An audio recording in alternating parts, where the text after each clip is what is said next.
ला ला ला ला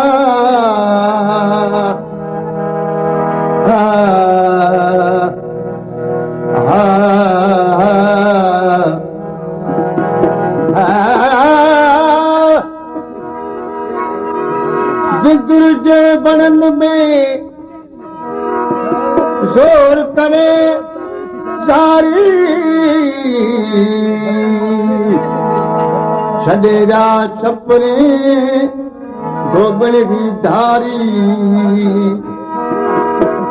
हिक बा चूड़ा बाट ते भी बसे थी बारी बिनो आहे बारी है हो तारन जो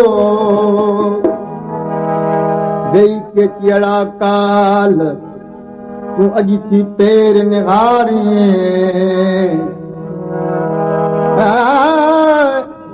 फूल के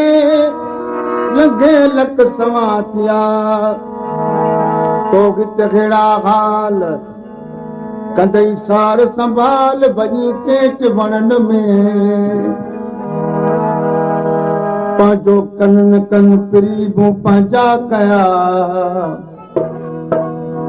तालिब मौला तिनला त दिल ते दूध दुखन हुनखे जन न कन प्रभु के इश्क अलील थियो उठन कीन उथारिस मोगन माठ कई उनल जे पुरण जी परूड़ कान पई उथी त उनखे तलब लाती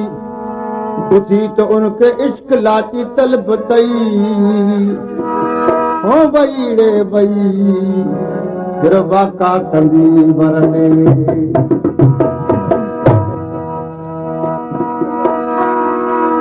हीअं के ठगन तूं एॾियूं अॾायूं भलो भलो हीअं के ठगन तूं एॾियूं अॾायूं तो त ॻाल्हियूं सभेरी विसारियूं तो ॻाल्हियूं सभेरी विसारियूं वटि पिरी तुंहिंजो ॾिसो ॾिसां थी अच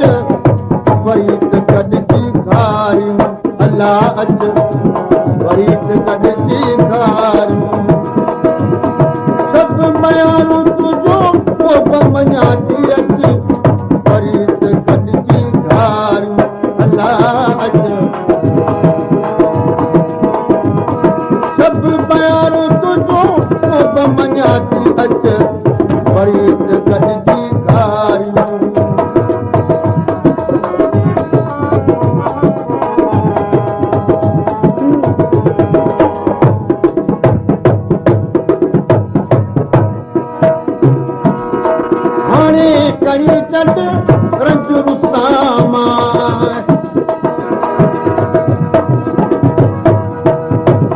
नूर मोहम्मद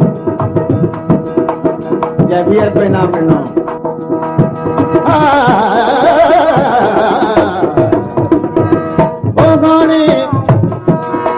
हाणे कड़ी चंड रंजुर सामा रोई अड़ी करियां थी दारूं ऐं मज़ूर न अचो सघां थी अच वरी गॾिजी वरी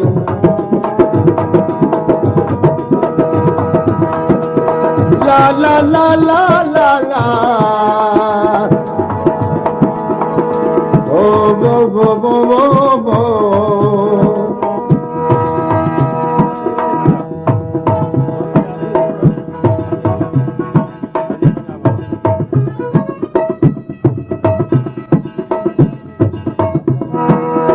बिड़ोई पंथ पर पिरीअ वारो पथ ॾियो सेती पचंदियूं केट खे जे हितां पुछन हंध उबड़ो जिन जो कंथ से न विझाए न वाट खे आए आए आए आए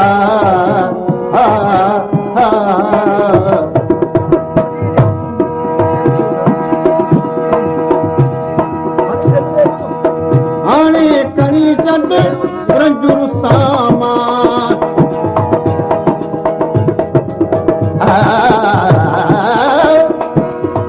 हाणे नीद नीद पद माप मारे पद माप मबद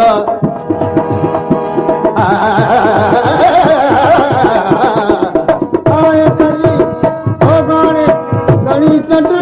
रंजुर सामा रोई रड़ी करिया थी ज़ार रोई रड़ी करिया थी ज़ार मजूर ना अचो सघां थी अच वरी गॾिजी घारी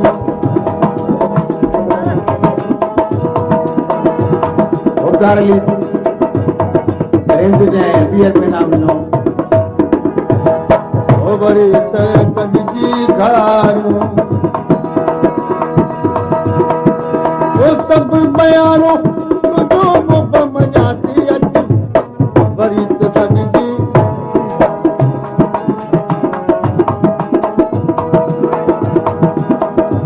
कानून में बियर में नाम नो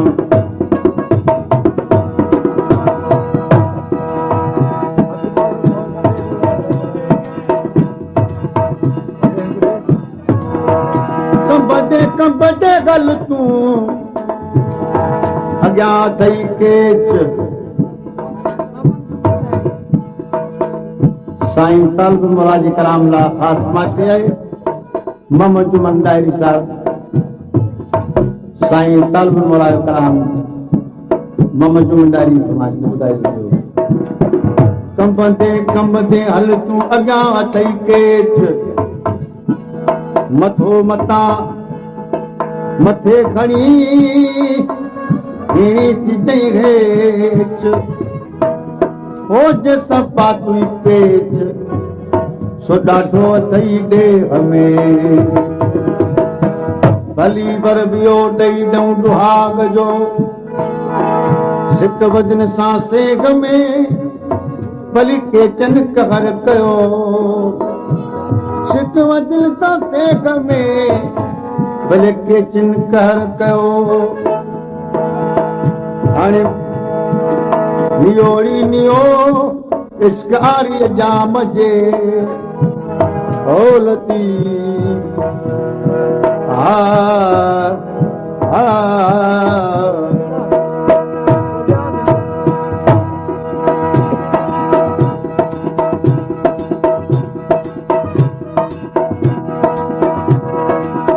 तालिब मौला मस्त थियो तोला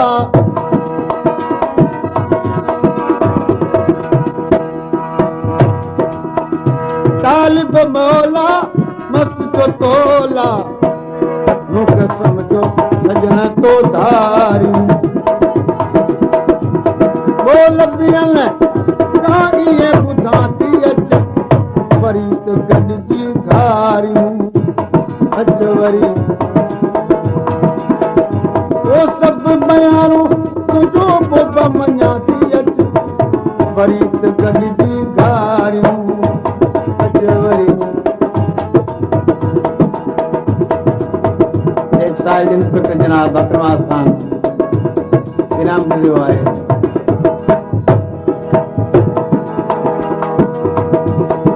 अच वरी त गॾिजी घारियूं